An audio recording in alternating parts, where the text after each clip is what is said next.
ও একা নাকি 1000 মানুষ ছিল বুঝলেন তারপর পিস্তল দিয়ে মাথার পাশে ঠেকাই যায় তারপর গুলি করতে বিশ্বাস করতে যখন মাথার কাছে নিয়ে পিস্তল ঠেকাই গুলি করে তবে যখন কাছে নিয়ে গুলি করি তখন মাথার ভিতর থেকে বড় কোনো রক্ত বের হয় ঠিক কেমন না গুলি করো ওইটা যখন হাতের মধ্যে লাগে তখন আমার শরীর তৈরি হয়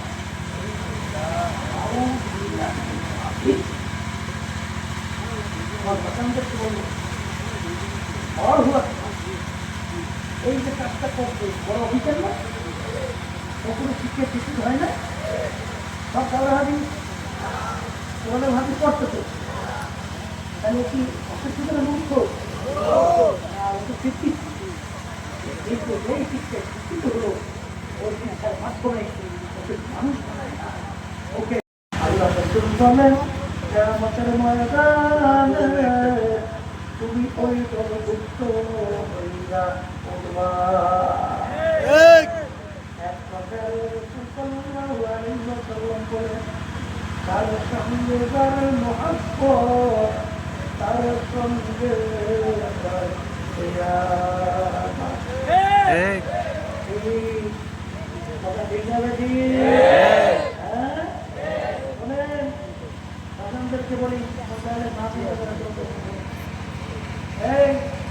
যারা মুসলমান যারা মানুষ তারা চেষ্টা করবে কোরআন করে মাসে যারা কোন শুধু অসুস্থ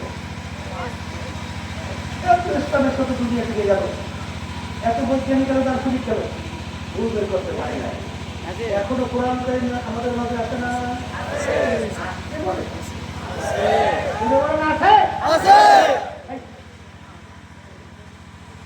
এখনো কোরআন কারীম আছে আমাদের মাঝে চ্যালেঞ্জ আয়াত নাই বল না চ্যালেঞ্জ আয়াত এখনো আছে দাঁড়ায় এই খবরের চাপ থেকে এ বড় আমার বাবারা এই পর্দার খবরের মা বোনেরা এই সম্পূর্ণ আমার বাজানরা এই ধনী আমার বাবারা এই বড় বন্ধুর আমার বাবারা এই শিক্ষিত আমার বাবারা ভালো পরিণাম করবো তারপর খবরে যাও আর একবার খবরে কেউ খবর দ্বিতীয়বার দুনিয়া দেখা দুনিয়া শিক্ষার কিন্তু এখনো কোরআন আমাদের মাঝে আছে চ্যালেঞ্জের আয়াত এখনো আছে গেল বর্তমানে অভাব নাই সামনে বসেও সংখ্যার অভাব নাই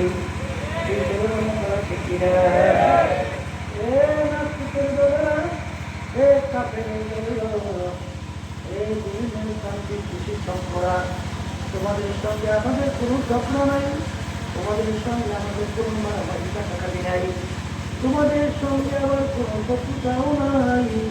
শুধু তোমরা তামাম দুনিয়ার সমস্ত মানুষ সমস্ত মাত্রটা একত্রিত হও, আল্লাহ কোরআনুল কারীমের একটা উল্লেখ করে দেখাও। যদি তোমরা তামাম দুনিয়ার সমস্ত মানুষ সমস্ত মাত্রপর যদি কোরআনুল কারীমের একটা উল্লেখ করে দেখাতে পারো, আমি আপনাদের সামনে চ্যালেঞ্জ করে রেখে গেলাম, আমি আর নামাজ পড়বো না, আমিও রোজা রাখবো না, আমি আর পয়সা করবো না, আমি আর হারাম হারাম তৈরি করে করবো না, আমি আর একটা এর থেকে থাকবো না, আমিও বিভিন্ন জায়গায় আপনাদের তৈরি করার জন্য করার চেষ্টা করবো। একটু বাজার ভালো করে চিন্তা করে দেখলাম দুনিয়া কিন্তু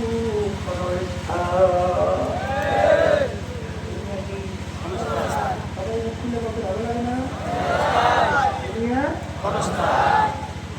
হলো কোনো আখেরাত হলো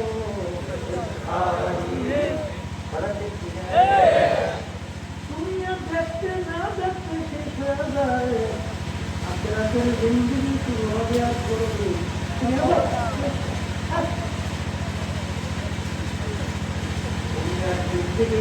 দেখতে মতো একটা শেষ হয়ে যায়, আখেরাতের জিন্দেগি শুরু হবে আর করবে শেষ নাই। আপনি বলে কথা ঠিক, ঠিক হয় পুরানো করেন কি বলেন, ধরে বলেন সত্য, আবার বলেন সত্য, ঠিক কিনা?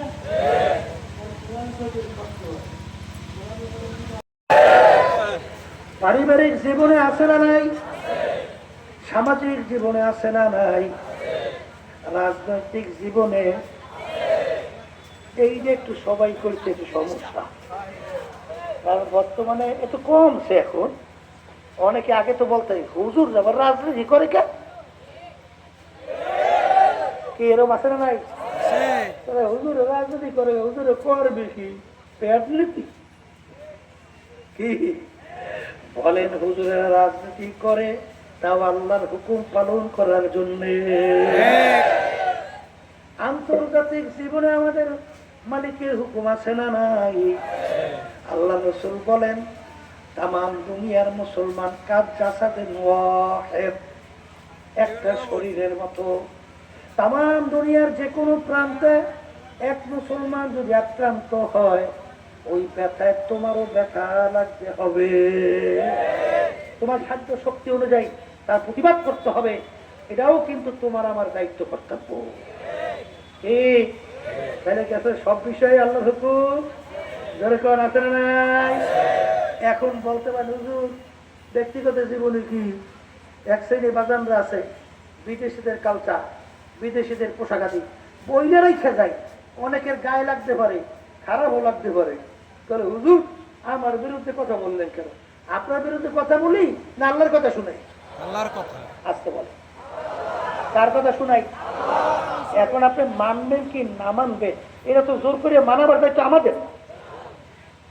এই জন্য দেখবেন ওলামায়ে কেরাম তারা বয়ানের শেষে কি বলে, আমা আলাইনা ইল্লাল বালাগ, আমাদের দায়িত্ব তোমাদের কাছে পৌঁছানো, মানো বা না মানো এটা বলবো আল্লাহর সঙ্গে। এই কথা ঠিক কিনা? অনেকে কিন্তু পোশাক আদির ব্যাপারে গুরুত্ব মনে দেয়ই না, কিন্তু পোশাক আদির মধ্যে গুরুত্ব নাই। এই কোরআনুল কারীমে আল্লাহ কি বলছে, লিবাসুত তাকওয়া যালিকা খায়র, পরহেজগারি লেবাস তোমাদের জন্য উত্তম। কোন লেবাস? এই পরহেজগারি লেবাস কোনটা বলেন? সাহাবায়ে কেরাম, আল্লাহ রাসূল সাল্লাল্লাহু আলাইহি ওয়াসাল্লাম এই পোশাক আমাদেরকে দেখাইয়া গেছে, সাহাবায়ে কেরামদেরকে পরাইয়া গেছে, ওই পোশাক হইল পরহেজগারি পোশাক। কথা ঠিক না? ঠিক। এরপরে বাজানদেরকে বলবো ব্যবসা ক্ষেত্রে মালিকের হুকুম না নাই? আছে। মালিক কি বলছে?